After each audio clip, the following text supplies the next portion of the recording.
Louvado seja nosso Senhor Jesus Cristo, para sempre seja louvado. Olá, queridos irmãos e irmãs que nos acompanham nesta noite de terça-feira aqui em nossa Catequese no Lar. Seja muito bem-vindo, muito obrigado pelo prazer da companhia e eu sempre agradeço por vocês não me deixarem sós, né? Me deixarem a sós, me deixarem sozinho aqui falando pelas redes sociais. Muito obrigado a você pelo prazer da companhia.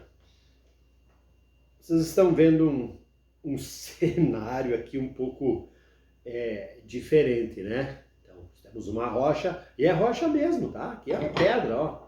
Aqui não é pedra de cenário, não, né? Não é rocha mesmo, é rocha, é pedra, é lasca de pedra, é brita, mas na sequência da catequese vocês vão entender de por que esse material estar exposto aqui para que a gente possa entender um pouquinho melhor. Às vezes, só ouvir não é suficiente. A gente precisa ver também. E muitas vezes, além de ver, a gente precisa quase que desenhar. Não tem uma brincadeira que os jovens fazem muito por aí, se aplica hoje na nossa catequese. Nós vamos usar este artifício ou deste artifício para entendermos melhor uma passagem na Bíblia que muitas vezes nos faz entender uma coisa que na verdade nunca existiu, tá bom?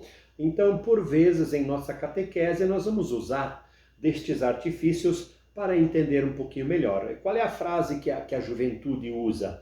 Entendeu? Não entendeu? Quer que eu desenhe, né? Não é isso que os jovens falam muito?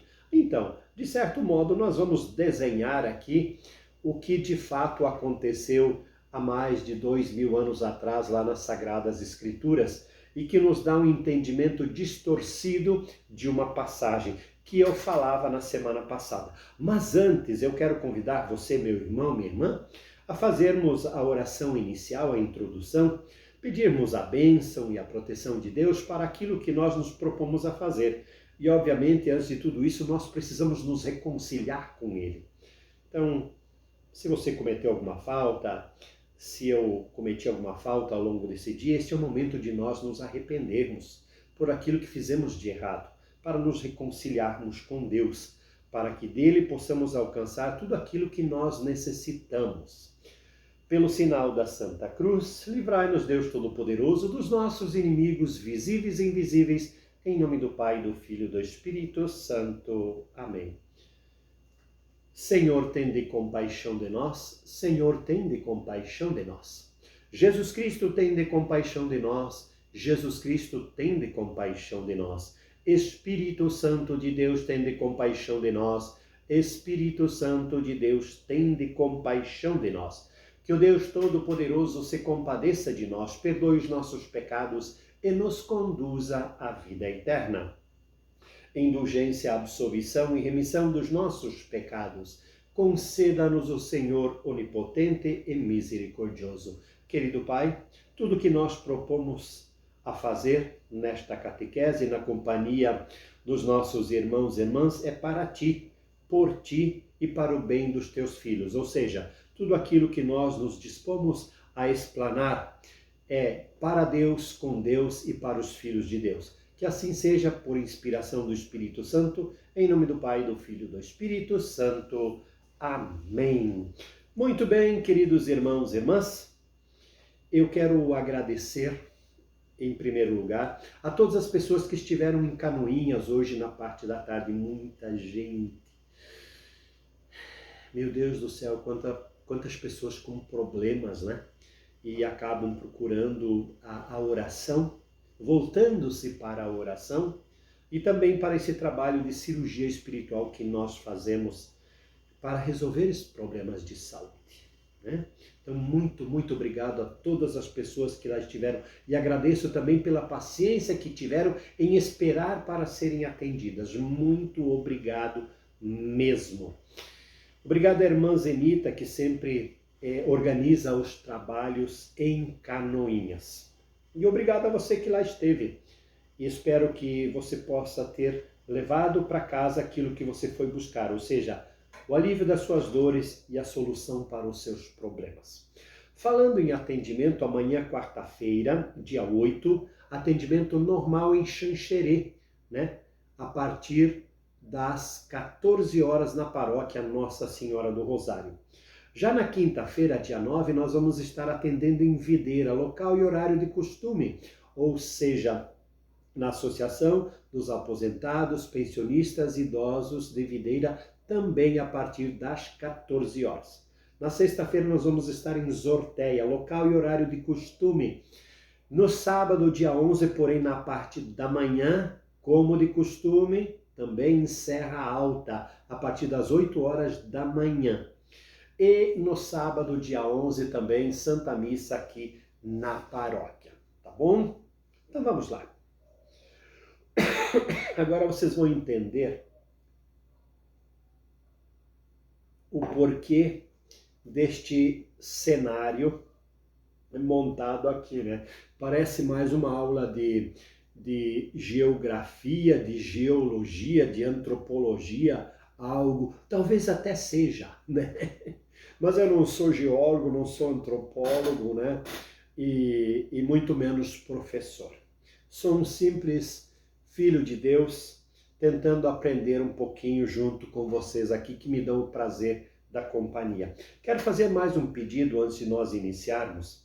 Você, meu irmão, minha irmã, que está acompanhando este vídeo pelo YouTube, por favor, deixa aí o seu joinha, o seu like, né? E também inscreva-se no nosso canal aí, né? Tem a palavrinha embaixo do vídeo, inscreva-se. Também tem o joinha, ou tem aquele negativo também, então deixa aí o seu joinha, inscreva-se no nosso canal aqui, que isso vai nos ajudar muito. Caso você não saiba como faça, peça aí para o seu filho, para o seu neto, ele vai lhe ajudar com certeza absoluta. Vamos lá? Por inspiração do Espírito Santo, então vamos iniciar a nossa catequese de hoje para que vocês possam entender por quê do crucifixo, de uma rocha, de uma pedra, de lascas de pedra e de pedras menores, né? E aqui temos o nosso amigo Pedro, que é o personagem principal desta história. Vamos lá então. Vamos começar com dois textos da Bíblia. O primeiro, Evangelho de São João, capítulo 1, verso 42. Mas eu preciso ler a partir do 40 para que a gente possa entender melhor. Evangelho de São João, capítulo 1, verso 40 e seguintes, diz assim: André, irmão de Simão Pedro, era um dos dois que tinham ouvido a declaração de João e seguido Jesus. Ele encontrou primeiro o próprio irmão, Simão, ele falou: encontramos o Cristo, que quer dizer Messias. Então conduziu até Jesus. Ele disse, olhando para ele: Tu és Simão, filho de João? Tu te chamarás Cefas, que quer dizer pedra. E este o seguiu. Vamos entender um pouquinho a respeito deste texto. André, irmão de Simão Pedro, já vamos falar Pedro, né? Para que a gente não faça confusão. Foi o primeiro a conhecer Jesus. E quando percebeu que Jesus se aproximava ali do vilarejo de Cafarnaum, né? Aonde Pedro estava consertando as redes, era um pescador, André correu ao encontro do irmão Simão e levou-o até Jesus. E Jesus, quando se depara com ele, diz: Simão, filho de João, a partir de hoje tu te chamarás Cefas. Cefas no aramaico, que era o dialeto que os apóstolos e que Jesus falavam. E no grego, Petrus, ou pedra, ou Pedro, como queira.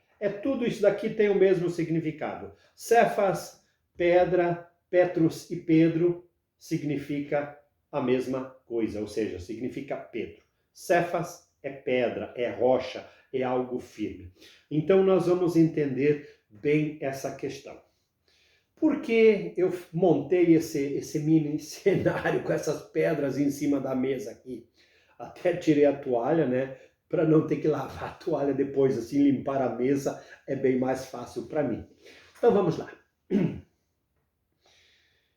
Jesus, a propósito, muda o nome de Simão. Depois ele continuou sendo chamado de Simão Pedro.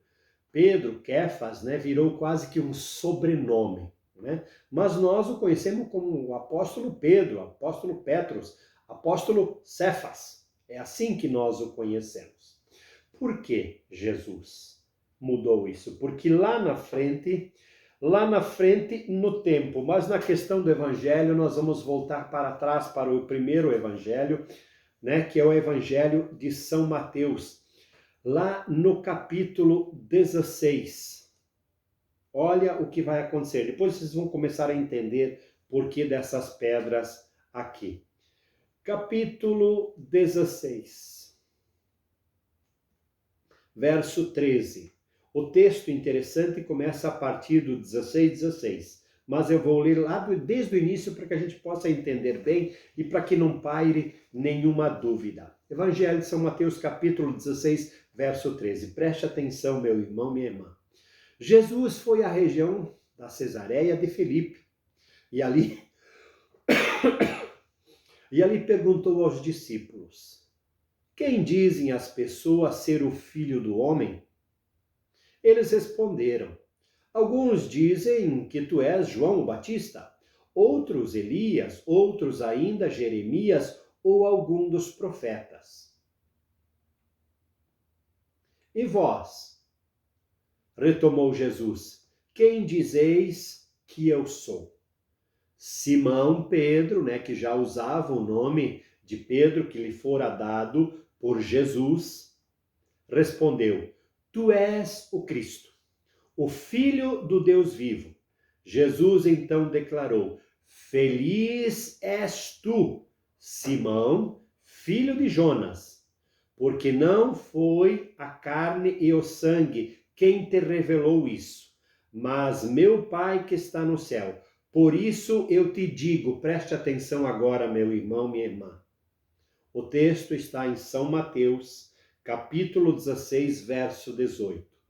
Por isso eu te digo, é Jesus falando, tu és Pedro, tu és Cefas, tu és Pedro, tu és tudo isso daqui.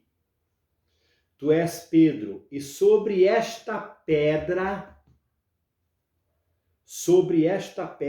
edificarei a igreja.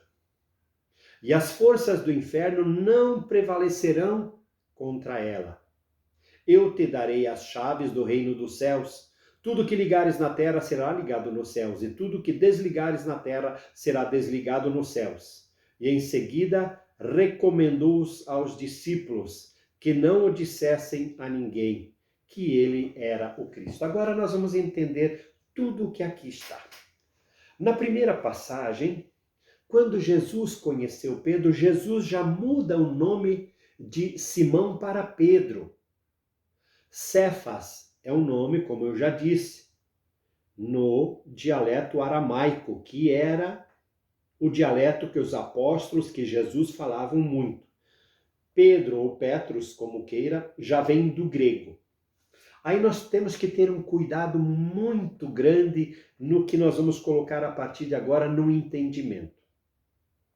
Dizem muitos que Jesus fundou igreja. Jesus não fundou nenhuma igreja, isso não está escrito em lugar nenhum. E esta passagem de Mateus 16 não é suficiente, não é convincente e não fala de fundação de igreja. Não é esse o sentido que muitos teólogos querem induzir os leigos a acreditar. Jesus veio fazer a vontade de Deus, a vontade do Pai. Será que então existem duas igrejas? A igreja de Deus que sempre existiu, a igreja de Abraão, de Isaac, de Jacó, de Moisés, de Davi, de Saul, de Samuel? Será que aquela é uma igreja? E com a vinda de Jesus começou a existir outra igreja? Não, não. Deus nunca fundou igreja. Deus veio para o mundo através do homem, dos profetas, dos sacerdotes que ele levantou e através do seu próprio Filho para propagar o seu reino, não para fundar igreja. Todas as igrejas foram fundadas pelo homem. Pelo homem. Não foi Deus que fundou igreja nenhuma. Então agora, aqui nós vamos começar a entender um pouquinho melhor na prática, né? Ou pelo menos desenhando o que isso significa. No grego, vamos começar pelo grego. No grego não existe uma definição exata para a palavra pedra, cefas. Dependendo da frase, como você aplica, ela pode significar rocha, ela pode significar pedra, um pedaço de uma pedra, uma pedrinha, que para nós é conhecida como brita, como pedrisco, como pó de brita, né? Quem trabalha em construção, e assim por diante. Então, cefas não é uma palavra literária exata, não tem uma exatidão na sua tradução. Aí nós corremos ainda um outro grande risco. O fato aconteceu, esta passagem aconteceu no linguajar aramaico, que era o dialeto que eles conversavam. Os evangelhos e o Novo Testamento foi escrito na língua grega. Aí prestem atenção, irmãs, para que depois você possa tirar a sua conclusão, tá bom? Então, o fato aconteceu na língua e no dialeto aramaico, cefas, que para o grego virou Petrus, Pedro, pedra, como nós conhecemos, né? Depois, este fato descrito nos evangelhos e também no Novo Testamento em grego foi traduzido para o mundo, e a primeira tradução antes de chegar até nós foi traduzida para o espanhol, e depois do espanhol é que foi traduzido para o português, certo? Então, você que é uma pessoa inteligente, e agradeço por estar prestando atenção aqui na nossa humilde explanação, você sabe muito bem que se perde muito na tradução. A mesma pedra, o significado dela aqui no Brasil é um, na Argentina é outro, na Espanha é outro, mesmo que seja quase que a mesma língua, nos Estados Unidos, na África, na Ásia, em Roma, em Israel, o significado é totalmente diferente. Então, a palavra cefas, ela não tem uma definição exata, ela significa, dependendo como você coloca, né? Dependendo do conteúdo da frase, ela significa rocha firme, ela significa pedra, ela significa pedaço de pedra, ou até mesmo uma pedrinha, que é a diminuição de uma rocha, e assim por diante. Então, o que foi que aconteceu para que nós entendêssemos que naquele momento, no Evangelho de São Mateus, capítulo 16, Jesus não fundou igreja nenhuma, porque ele cansou de dizer, eu vim para fazer a vontade do meu Pai, e Deus em nenhum momento diz, através dos profetas, que ele enviaria o Filho para fundar uma nova igreja, uma outra igreja, não. Jesus deixou sempre bem claro, eu vim para fazer a vontade daquele que me enviou, eu vim para fazer a vontade do meu Pai que está no céu. Será que a vontade do Pai era criar uma concorrência para a igreja que sempre existiu? Porque Deus, como eu já disse na semana passada, Deus existe muito antes das religiões. As religiões vieram milhares e milhares e milhares de anos depois de Deus. Bilhões e bilhões de anos, porque Deus sempre existiu. Não está na nossa capacidade e mensurar, medir a existência de Deus, né? Tá bom? Então vamos lá. Aí o que aconteceu então? Jesus disse, lá quando conheceu Pedro, muito antes desse fato, ele disse, Simão, a partir de hoje você será Cefas, que é, aí nós vamos entender o que Jesus quis dizer. Jesus disse: Pedro, cada um de nós pode representar uma pedrinha como essa. Até porque é isso que nós aprendemos dentro da igreja. Jesus é a cabeça da igreja e nós somos os seus membros, as suas células, os dedos e assim por diante. Então pode-se compor aqui: Jesus está representado por uma rocha firme, algo inabalável. E nós somos essas pedrinhas. Aqui representa Pedro. Então Jesus disse: Pedro, tu és pedra. Sobre esta rocha edificarei a igreja. Agora nós vamos entender o que significa essa edificação. Eu até separei aqui, né? Fui buscar no dicionário, deixei separadinho aqui para ler para vocês. Olha a definição de edificar, tá? Vamos entender bem, depois nós vamos entender o que Jesus quis dizer. Edificar significa, já no sentido, eu já busquei o sentido religioso, tá? Mas prestem atenção na metade.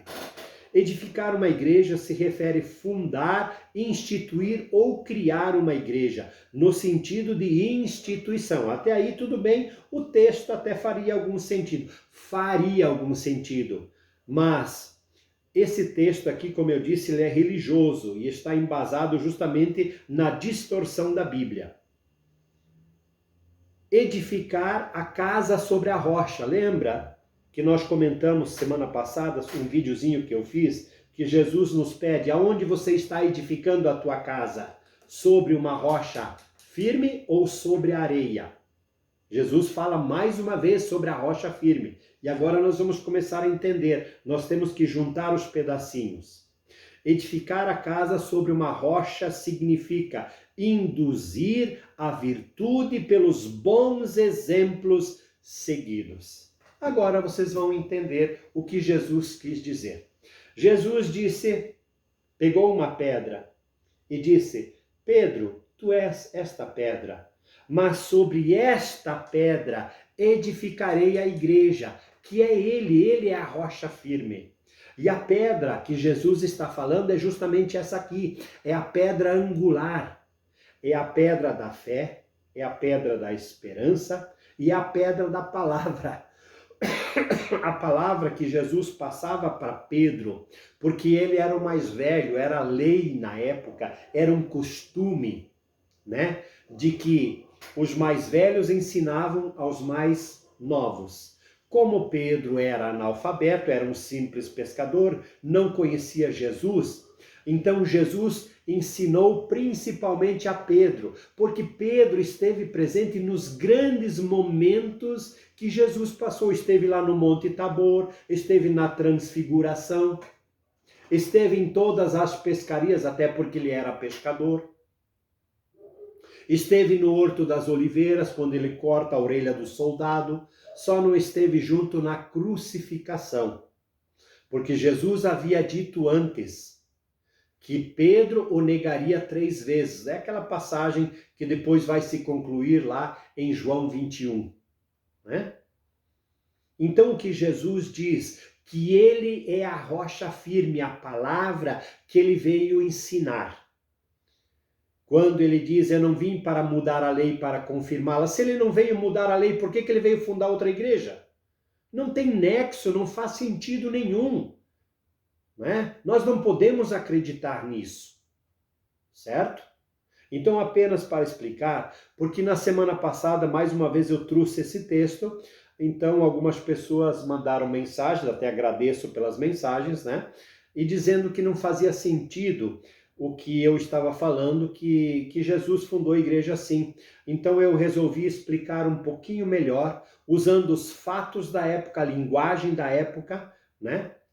De um dialeto, de uma língua e também o que realmente aconteceu. Então Jesus disse para Pedro, no sentido de edificar a pessoa, não edificar um templo, não juntar pedras para construir igreja.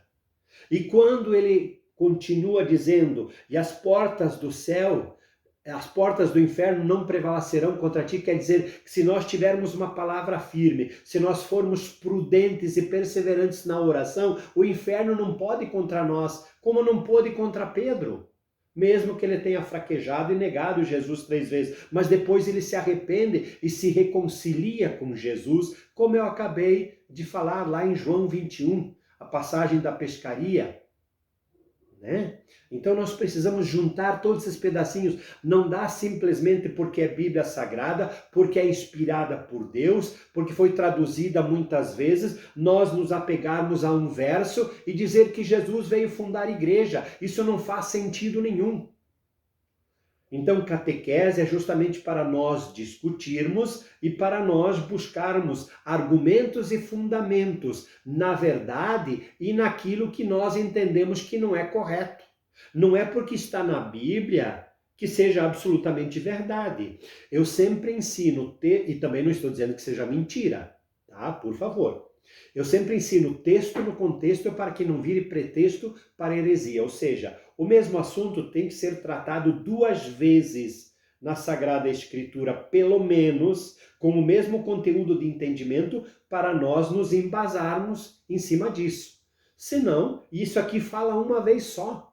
Não repete em nenhum outro lugar. O grande evangelista, né, o grande apóstolo Paulo, ele não fala nada sobre isso, absolutamente nada. Ele fala de uma outra forma, mas não tem relação nenhuma com esse texto aqui, de São Mateus, tá bom? Então continua aqui. Eu te darei as chaves do reino dos céus.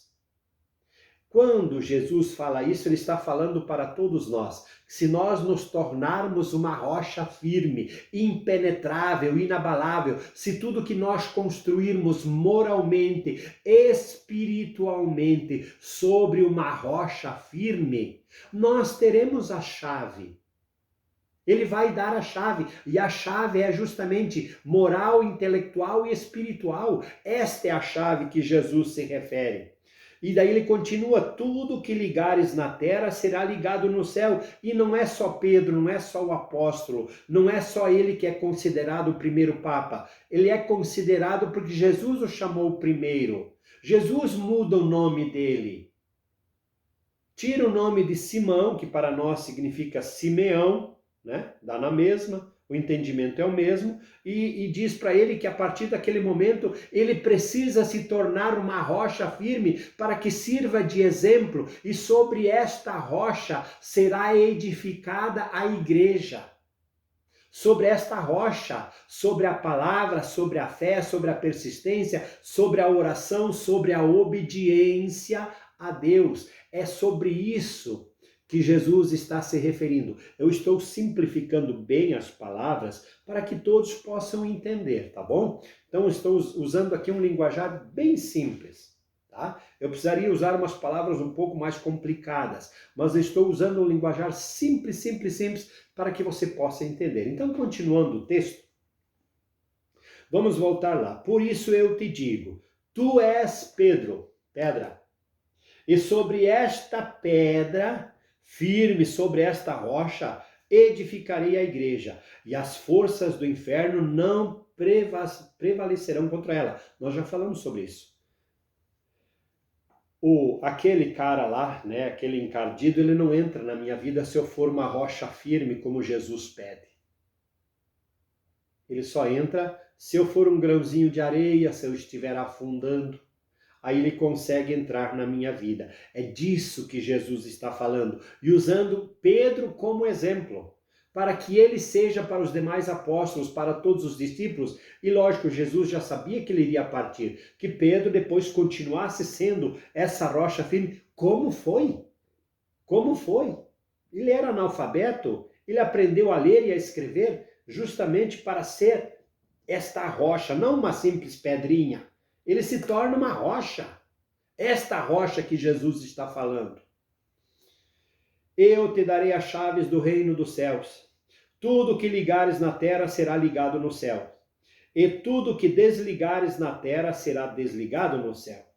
E em seguida recomendou que não dissessem nada a ninguém. Então, O que Jesus disse a Pedro serve para cada um de nós. Se vocês realmente se tornarem, ouvirem a minha palavra e a colocarem em prática, vocês todos se tornarão uma rocha firme. A verdadeira igreja somos nós. E Jesus não está falando daquela igreja que nós frequentamos para celebrar, para nos reunir, para o culto, para a catequese, para a Santa Missa, para as celebrações. Jesus está falando da igreja que precisava ser restaurada dentro de nós.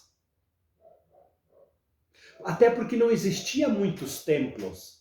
Jesus pregou 1, 2 vezes no templo, depois ele foi expulso de lá. Embora ele fosse judeu, mas não por conta das verdades que ele falava, pelos rabinos não lhe era permitido pregar nos templos, aonde Jesus pregava, aonde Jesus ensinava, aonde Jesus curava. Nas suas andanças, quando reunia uma multidão, ele sobe em cima de uma pedra, que é o sermão da bem-aventurança, o sermão da felicidade, que nós conhecemos como sermão da montanha. Ele prega à beira do lago de Genezaré, né? Que ele precisa subir num barco para se afastar um pouco de tanta gente que tinha. Ele prega lá em Cafarnaum, no lago de Tiberíades, onde morava Pedro, onde ele gostava de estar. Ele prega lá em Betânia, na casa de Marta, Maria e Lázaro. Ele prega nas passagens por onde ele anda, ele conversa com Zaqueu.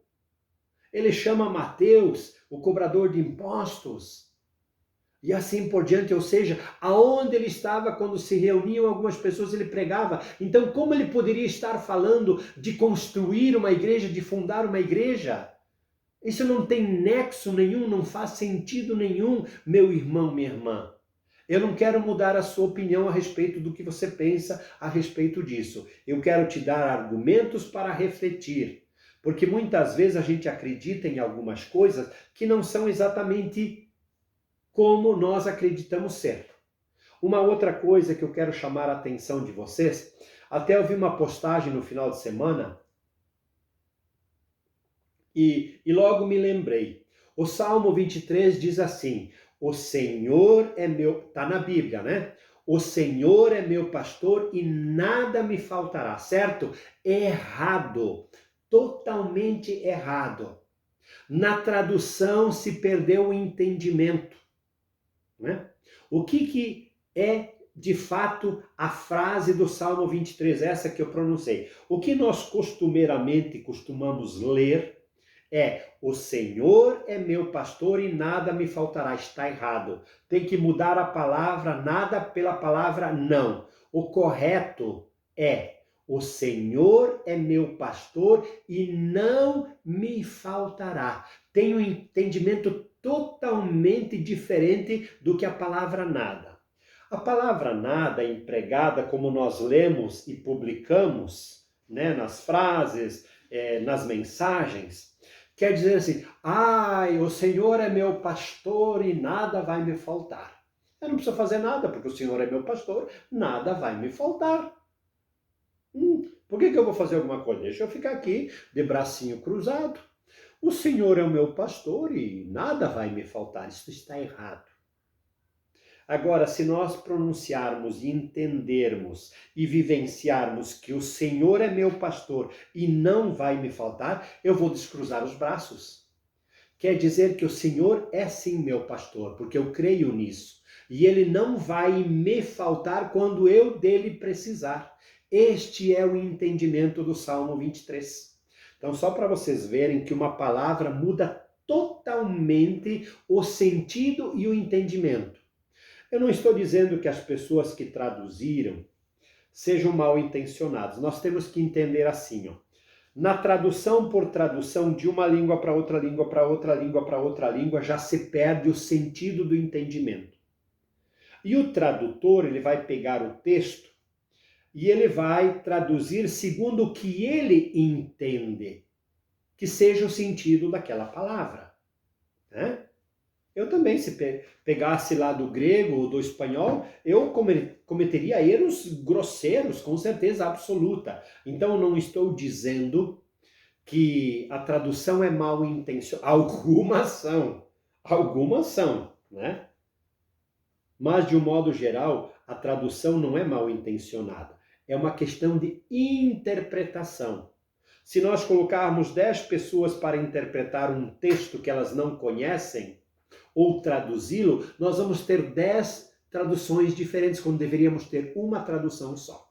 Então, concluindo a questão do Salmo 23, sempre que eu posso, né, eu falo sobre isso. Então, o correto é: o Senhor é meu pastor e não me faltará. Não é como nós vemos por aí, está escrito na Bíblia: o Senhor é meu pastor e nada me faltará. Então digo que o Senhor é meu pastor e nada vai me faltar. Eu estou com problema? Não, o Senhor é meu pastor e nada me falta. Está errado. O correto é: o Senhor é meu pastor e não me faltará. Ou seja, quando dele eu precisar, ele não vai me faltar. Não vai deixar de me ajudar, não vai deixar de me atender. É assim o entendimento, tá bom? Então, concluindo aqui, para nós fazermos a nossa oração, deixa eu ver o tempo que nós temos aqui. Foi rápido hoje. Então, recapitulando aqui para um bom entendimento. Na primeira vez que Jesus vê o irmão de André, que se chama Simão, né? Antes de cumprimentá-lo, antes de abraçá-lo, antes de dizer para ele: deixe as tuas redes, eu te farei pescador de homens, Jesus diz para ele: a partir de hoje, tu te chamarás Cefas. Agora vem e segue. Aí no Evangelho de São Mateus, no capítulo 16, Jesus já usa a palavra Cefas. Por quê? Porque Pedro já deu uma resposta da palavra. Vamos ler o texto novamente para a gente entender. Jesus foi à região da Cesareia de Filipe e ali perguntou aos discípulos: quem dizem as pessoas ser o Filho do Homem? Eles responderam: alguns dizem que és João o Batista, outros Elias, outros ainda Jeremias ou algum dos profetas. E vós, pediu Jesus, quem dizeis que eu sou? Simão tomou a palavra e disse: tu és o Cristo, o Filho do Deus vivo. Jesus então declarou: feliz és tu, Simão, filho de Jonas, porque não foi a carne e o sangue que te revelou isso, mas meu Pai que está no céu. Meu Pai que está no céu, mais uma vez. Jesus fala do Pai que está no céu. Por isso eu te digo, tu és Pedro, tu és Cefas, tu és Pedro, tu és pedra. E sobre esta rocha, que é Jesus, que é a palavra, que é a verdade, edificarei a igreja. E as portas do inferno não prevalecerão contra ela, contra a rocha firme, a rocha inabalável. Pedro usa muito a palavra inabalável, algo impenetrável, algo que não se quebra, algo que não se parte, que não se diminui, que não se fraciona, né? Então nós somos pedrinhas, mas precisamos chegar até aqui. É disso que Jesus está falando com Pedro. E eu te darei a chave do reino dos céus. Quando fores uma rocha, tu também, eu também, ganharei as chaves. Tudo que ligares na terra será ligado no céu, e tudo que desligares na terra será desligado no céu. Essa é a diferença entre muitos, como eu já tenho dito, que alcançam aquilo que pedem, numa primeira, numa segunda vez, num primeiro jejum, numa primeira oração, numa primeira novena, numa primeira penitência, numa primeira missa. Por quê? Porque deixaram de ser pedrinhas, deixaram de ser lascas de pedra, né? Começaram a se tornar rochas intransponíveis, impenetráveis. E essa rocha se forma dessa rocha que Jesus está falando, sobre a qual ele quer edificar a igreja, é a rocha da palavra, a palavra que ele ensinou, tudo aquilo que ele nos ensinou. É isso que Jesus fala para Pedro. E a igreja que ele está falando não é a igreja que está aqui ao lado, não é a igreja da sua comunidade, não é a sua paróquia, não é a sua basílica, não é a sua catedral, não. É esta igreja aqui, esta igreja que estava quebrada, que estava precisando ser restaurada e edificada, e continua sendo restaurada e edificada, e assim por todos os tempos até a segunda vinda de Jesus, quando haverá a separação do rebanho. Tá bom, meus irmãos? Eu acredito já estar de bom tamanho, né? Se você tiver alguma dúvida, pode deixar nos comentários aí. E na medida do possível a gente vai explicar, né? Justamente para embasar o que nós acabamos de colocar aqui. Então, refazendo. Quando Jesus diz, Pedro, tu és Cefas, sobre esta pedra edificarei a minha igreja, Jesus quis dizer que juntando as pedrinhas que somos nós, é isso que nós aprendemos na igreja. O que significa uma igreja construída? Não esta igreja, aquela que nós frequentamos. O presbitério não é a cabeça? Nós não somos seus membros? Pois é, a explicação está aqui. Aqui esta rocha foi se fracionando, se tornou uma pedra menor, aqui tem algumas lascas, né? E aqui tem algumas britas. Agora, se nós juntarmos tudo isso, vai se tornar aquilo que Jesus pede e gostaria que nós nos tornássemos por vontade de Deus, tá certo? Espero ter ajudado aí no seu entendimento. E às 3 pessoas, né, que pediram que não fosse mencionado seus nomes, obviamente não vamos mencionar, e agradeço mais uma vez pela crítica, pela pergunta, né? Espero poder ter ajudado no entendimento de vocês. Mas o que acontece em Mateus 16 é justamente isso daqui, certo? Então, para que a gente saiba que Jesus nunca fundou igreja nenhuma. Jesus não fundou a Sagrada Família. Jesus não fundou os véteros. Jesus não fundou os ortodoxos. Jesus não fundou a anglicana, né, até porque foi fundada pelo rei Henrique. Jesus não fundou a igreja romana, ela foi fundada no século III por Constantino. Nós sabemos, tudo isso está na história, né? Tá bom? Jesus não fundou o espiritismo, Jesus não fundou as igrejas protestantes, Jesus não fundou a igreja luterana, nós sabemos que foi Martinho. Então todas as igrejas institucionais, as instituições não foram fundadas por Deus. Elas foram fundadas pelo homem, certo? Então é isso que nós precisamos saber, tá bom? A Sagrada Família não foi Deus quem fundou. Deus inspirou para que ela fosse fundada. Assim aconteceu com a igreja romana, né? Aquele que perseguia a igreja, de repente ele se vê incapaz de vencer os cristãos que já eram massacrados durante 300 anos desde a morte de Jesus, massacrados, perseguidos, martirizados, né, decapitados, enforcados, crucificados. Em cada região tinha um método de tortura e de morte. Então o que por conveniência, por inteligência, por astúcia, o que ele resolve fazer? Ele resolve se juntar.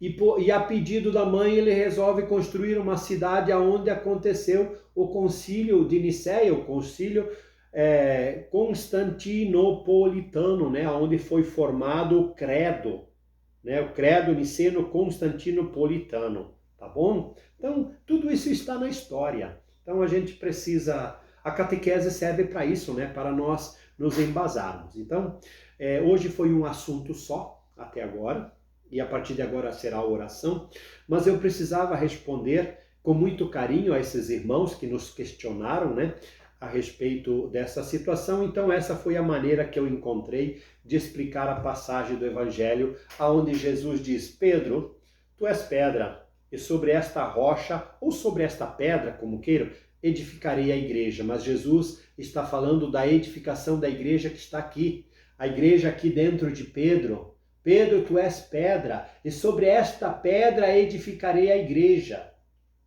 Né? Sobre esta pedra. Por isso que lá atrás Jesus já dá o nome, já muda o nome, né? Mas como todos conheciam como Simão, ele acabou sendo Simão Pedro. Pedro virou, né, um sobrenome para ele lá.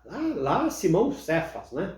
Simão Petrus. E e para nós aqui simplesmente Simão Pedro, tá bom? Espero ter ajudado e qualquer dúvida deixe nos comentários aí ou nos mande uma pergunta pelo WhatsApp, que com muito carinho, seja uma pergunta favorável ou contrária, eu vou fazer o possível para ajudar a esclarecer. E termino dizendo que eu não quero mudar o seu conceito a respeito desta passagem. Apenas usamos aqui a terminologia correta, segundo o nosso entendimento, segundo aquilo que aprendemos e segundo aquilo que nós precisamos ensinar. E tenha certeza, Jesus nunca fundou igreja. Ele veio reconstruir, edificar. Quando ele fala em edificar, sobre a rocha tem outras passagens, né? Ele fala, aonde estás construindo a tua casa? Eu fiz um vídeo na semana passada sobre isso. Sobre a rocha ou sobre a areia? Porque aquele homem que constrói a sua casa sobre a rocha é um homem prudente. É disso. Veja que em todos os evangelhos tem uma sequência da mesma situação, né? Ele nunca fala especificamente em templo. A igrejinha, a primeira igreja que precisa ser restaurada é essa daqui.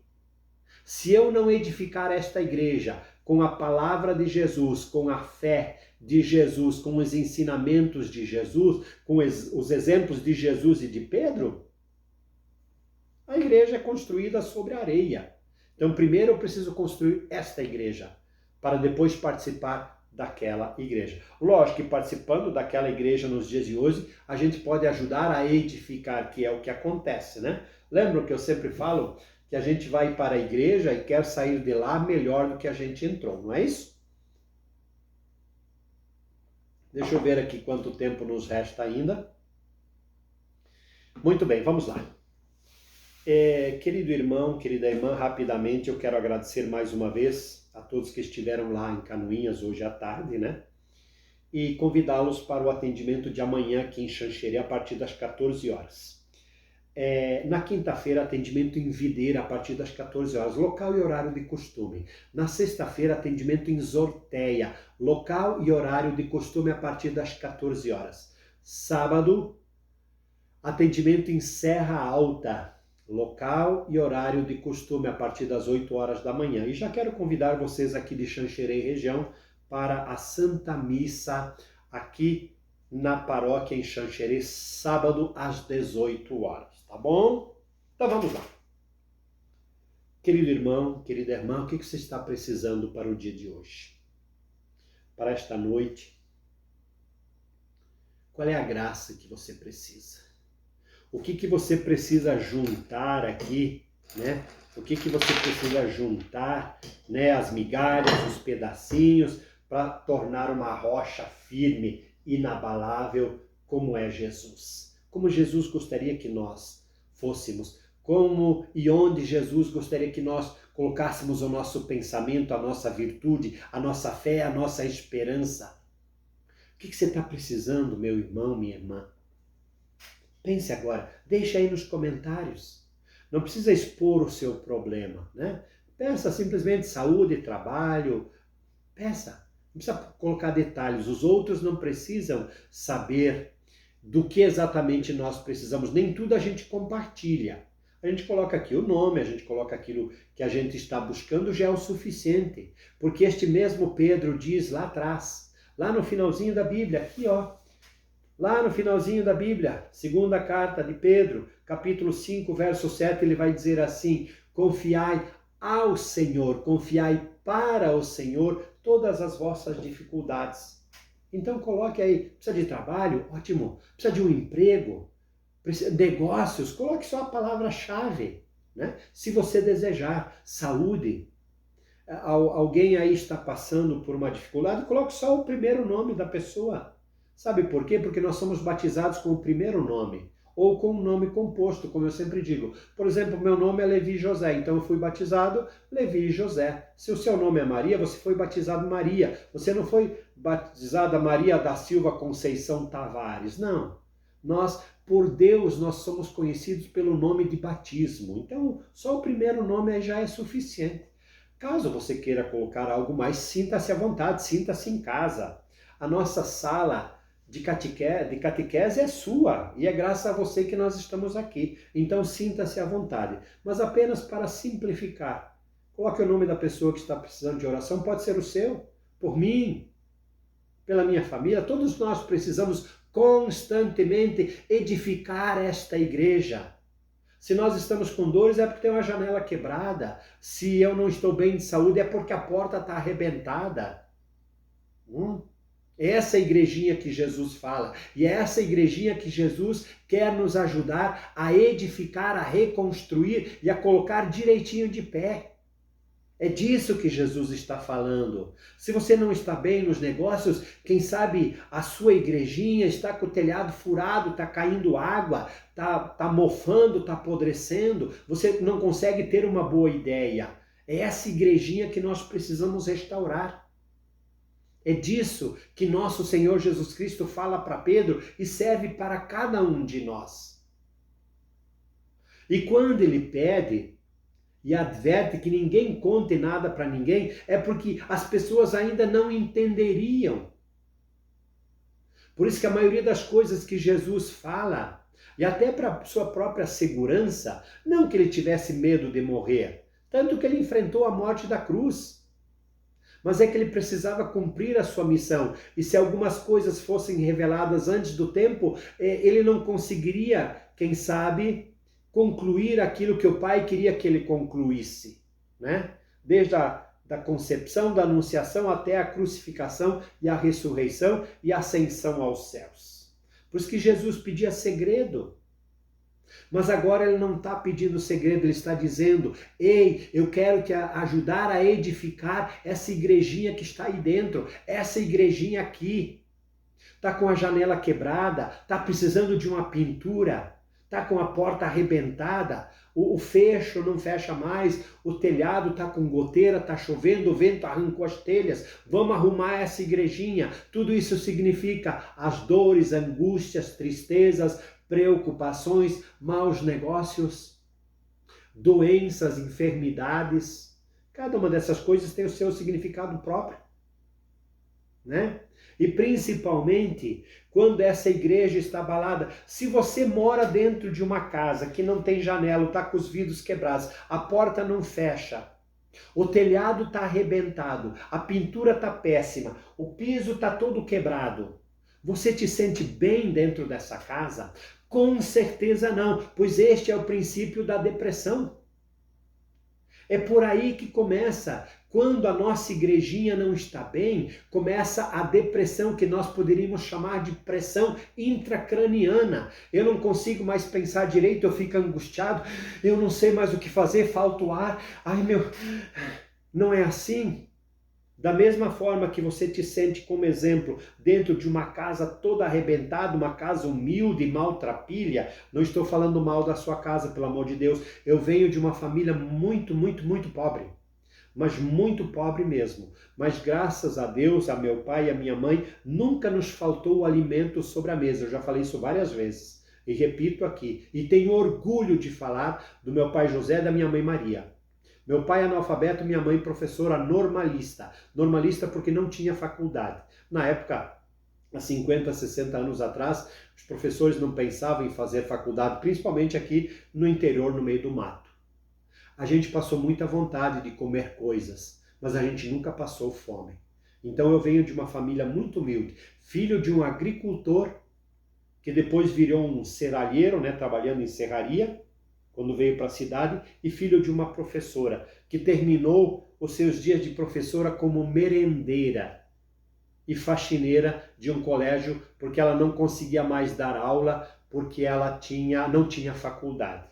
E lá com seus 50 para 60 anos, ela não ia voltar para uma faculdade, né? Então nos últimos 7 anos ela teve que trabalhar de merendeira e de faxineira, depois de trabalhar a vida inteira como professora desde os seus 18 anos, né? E dela teve a sorte ainda que o professor na época se aposentava com 25 anos. E quando ela foi para se aposentar, completou a data, só para contar a história, né? A gente não contou aqui a história de Jesus, posso contar um pouquinho da minha também, né? Aí vocês vão entender porque às vezes eu falo certas coisas. E todos têm o direito de conhecer a minha história e eu me orgulho da minha história. Então quando a minha mãe completou 25 anos, de professora, iria se aposentar, acho que ela iria se aposentar, mas iria continuar trabalhando. Aí mudou a lei para 30 anos, né, para os professores. Aí ela teve que continuar trabalhando, mas como ela morava na cidade, ela não conseguiu mais dar aulas como professora normalista. Começaram a exigir faculdade. Minha mãe não ia voltar para o colégio para continuar dando aula, né? Aí a opção dela, ela não se rebaixou, ela arrumou num colégio, continuou trabalhando com crianças, mas como merendeira e como faxineira, limpando sala de aula, tá bom? Então, para vocês conhecerem a minha história, então não estou falando da sua casa, estou usando como um exemplo. Se você mora numa boa casa, parabéns para você. Se você mora numa casa humilde, trabalhe, lute, você vai conseguir uma casa, tá bom? Eu já morei em casas muito humildes, né?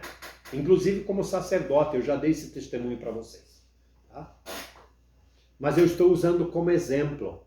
Como você te sentiria dentro de uma coisa toda arrebentada? Você não te sentiria bem, né? E aí, esse é o começo da depressão. Meu irmão, minha irmã, já fez aí o seu pedido, colocou o seu comentário? Então eu quero convidar você para nós rezarmos agora, tá bom? Vamos pedir a intercessão da Virgem Santíssima, aquela que foi um exemplo, aquela que edificou bem a sua igreja. Por isso que a sua igreja é inabalável. Por isso que as portas do inferno não prevaleceram contra ela. Satanás tentou a todos, mas não tentou Maria. Por quê? Porque a igrejinha dela estava bem edificada sobre a rocha. Ela ouvia o que o filho falava e colocava em prática. Mas antes de ouvir do filho, ela ensinou muitas coisas ao filho. Coisas que o filho usou ao longo dos seus ensinamentos, as parábolas, como eu já disse, aquelas historinhas que Jesus inventava e contava, ele aprendeu de Maria. Maria era uma contadora de histórias, Maria cantava maravilhosamente bem, Maria rezava, Maria ensinava. Maria é a mulher completa. Então vamos recorrer a ela. Seja lá o que for que você precisa, ela está à direita do filho, o filho está à direita do pai. Ela mora no céu. Ela confia em Deus, Deus confia nela. Então ela será a nossa melhor intercessora. Não que os santos não sejam, mas nesta noite nós vamos recorrer à Virgem Santíssima. E começamos traçando sobre nós, mais uma vez, o sinal da cruz. Pelo sinal da Santa Cruz, livrai-nos, Deus Todo-Poderoso, dos nossos inimigos visíveis e invisíveis, em nome do Pai, do Filho e do Espírito Santo. Amém. Eu vou fazer aqui umas invocações. E a cada uma delas, quando eu rezo a Ave Maria, reze junto comigo. E tenha o firme propósito de que você vai alcançar, você vai conseguir. Não importa se hoje você está aos pedaços, amanhã você vai estar maior, depois da manhã maior ainda, até se tornar uma rocha firme, sólida, inabalável, intransponível e inquebrável. Só depende de você, tá bom? Creia e acredite nisso. Eu vos saúdo, ó Santa Mãe de Deus. Eu vos louvo, eu vos amo, eu vos bendigo, eu vos venero e creio que vós fostes escolhida desde toda a eternidade para ser a mãe do Filho de Deus. Ave Maria, cheia de graça, o Senhor é convosco. Bendita sois vós entre as mulheres e bendito é o fruto do vosso ventre, Jesus. Santa Maria, Mãe de Deus, rogai por nós, pecadores, agora e na hora de nossa morte. Amém. Eu vos saúdo, ó Santa Mãe de Deus, vos louvo, vos amo, vos bendigo e vos venero. E creio que vós sois toda pura, que nasceste sem mancha do pecado original. Ave Maria, cheia de graça, o Senhor é convosco. Bendita sois vós entre as mulheres e bendito é o fruto do vosso ventre, Jesus. Santa Maria, Mãe de Deus, rogai por nós, pecadores, agora e na hora de nossa morte. Amém. Eu vos saúdo, ó Santa Mãe de Deus, vos louvo, vos amo, vos bendigo e vos venero. E creio que fostes virgem antes do parto, depois do parto e durante toda a sua vida terrena, pois nasceste virgem e morestes imaculada. Ave Maria, cheia de graça, o Senhor é convosco. Bendita sois vós entre as mulheres e bendito é o fruto do vosso ventre, Jesus. Santa Maria, Mãe de Deus, rogai por nós, pecadores, agora e na hora de nossa morte. Amém. Eu vos saúdo, ó Santa Mãe de Deus, eu vos louvo, vos amo, vos bendigo e vos venero. E creio que quando o arcanjo Gabriel vos anunciou que fostes escolhida para ser a mãe do Filho de Deus, vós dissestes: eis aqui a serva do Senhor, faça-se em mim segundo a vossa palavra. E no mesmo instante, o Divino Espírito Santo fez sombra sobre vós, e o Verbo se fez carne e habitou entre nós. Ave Maria, cheia de graça, o Senhor é convosco, bendita sois vós entre as mulheres, e bendito é o fruto do vosso ventre, Jesus. Santa Maria, Mãe de Deus, rogai por nós, pecadores, agora e na hora de nossa morte. Amém.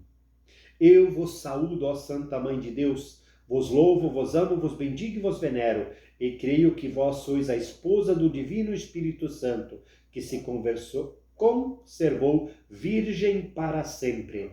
Ave Maria, cheia de graça, o Senhor é convosco, bendita sois vós entre as mulheres, e bendito é o fruto do vosso ventre, Jesus. Santa Maria, Mãe de Deus, rogai por nós, pecadores, agora e na hora de nossa morte. Amém.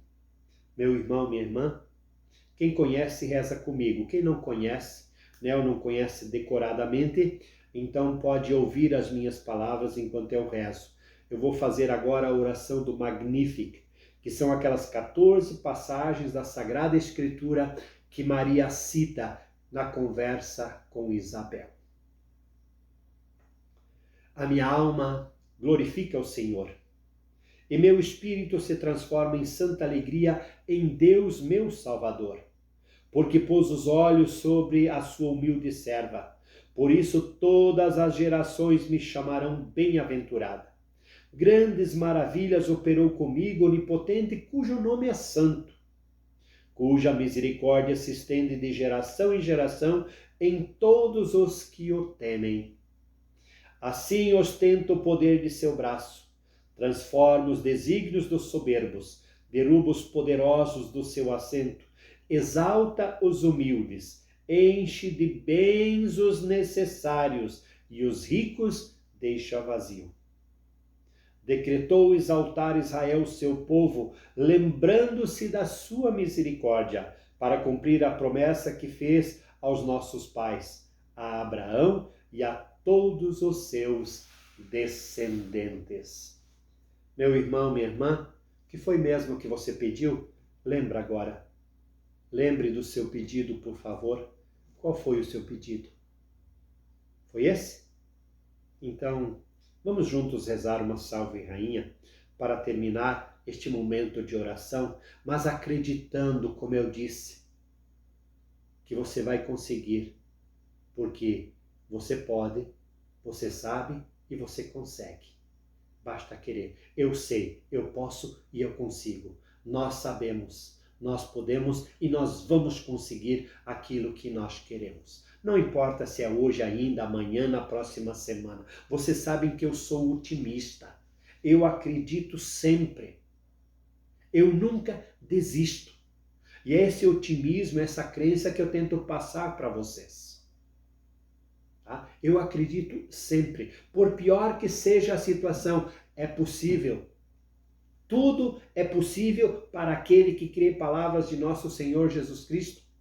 E se vocês tiverem fé, vocês poderão fazer as coisas maiores do que eu fiz, e as mesmas, como ele disse. Numa inversão, Ele disse, se vocês tiverem fé, vocês podem fazer as mesmas coisas que eu fiz, e coisas maiores ainda. Então vamos edificar a nossa igreja, mas é esta igreja que Jesus está falando. Eu preciso cuidar dessa igreja com a palavra que ele nos ensinou, ouvindo, vendo, com a fé inabalável, com a esperança de alcançar dias melhores. Ou aquilo que eu desejo, ou aquilo que eu ainda não tenho. É dessa edificação, seguindo os exemplos, vou ler novamente aqui. Edificar a casa sobre uma rocha significa induzir a virtude pelos bons exemplos seguidos. Qual é os bons exemplos que nós temos que seguir? Dele, do pai, da mãe, das pessoas que nos inspiram bons exemplos. É isso que nós precisamos fazer. E é isso que nós vamos fazer agora. Então vamos seguir o bom exemplo da oração, pois Jesus nos ensinou a rezar. Já que falamos tanto dele, então vamos seguir um dos seus exemplos, que é rezar. Mas rezar acreditando e pensando em cada uma das palavras que vamos rezar e sabendo que vamos alcançar aquilo que pedimos. Juntos, vamos lá? Salve, Rainha, Mãe de Misericórdia, vida, doçura e esperança, nossa salve. A vós bradamos os degredados filhos de Eva, a vós suspiramos gemendo e chorando neste vale de lágrimas. Eia, pois, advogada nossa, esses vossos olhos misericordiosa nos volveis. E depois desse desterro mostrai-nos Jesus. Bendito é o fruto do vosso ventre, ó clemente, ó piedosa, ó doce sempre Virgem Maria. Rogai por nós, Santa Mãe de Deus, para que sejamos dignos das promessas de Cristo. Meu irmão, minha irmã, muito, mas muito, muito obrigado mesmo pelo prazer da companhia. Espero por você amanhã, para que a gente possa dar continuidade aqui. Caso você tenha alguma pergunta, por favor, não coloque no Facebook. Não que você não possa, você pode colocar, mas eu não consigo acompanhar todos os comentários, eu sou um só. Então, qualquer dúvida que você tiver, qualquer pergunta, sugerir um assunto, um esclarecimento sobre um texto da Bíblia, mande pelo WhatsApp, eu com muito carinho, se for do meu conhecimento, eu trago aqui. Se não for, eu vou buscar o conhecimento para depois trazer a resposta para você, tá bom? Que Deus Pai Todo-Poderoso, em sua infinita bondade e misericórdia, te abençoe, te conceda uma noite tranquila de sono e repouso e uma ótima quarta-feira. Ei, deixa, você que está nos acompanhando aí pelo YouTube, deixa o seu likezinho aí, dá o seu positivo e também se inscreva no canal aí, que isso vai nos ajudar muito e vai ajudar também esse trabalho que a gente faz, tá bom? E você que é associado da Sagrada Família, continue fazendo aí a sua contribuição e você pode tornar-se um associado também da Sagrada Família, contribuindo através do Pix com qualquer valor, tá bom? Com qualquer valor você pode contribuir. Nós tínhamos os boletos, mas o boleto gera custo, gera emissão de boleto, né? Precisa de uma impressora, então tudo isso vai gerando custo. Então precisava ter de um valor X para compensar aquilo que você envia. Então, depois que surgiu o Pix, isso foi uma maravilha, né? O Pix é uma transferência gratuita, por enquanto, né? Estão falando que querem taxar o Pix. Mas, por enquanto, é gratuito. Então, se você enviar R$1, R$5, R$10, R$30, vai ajudar muito no nosso trabalho, tá bom?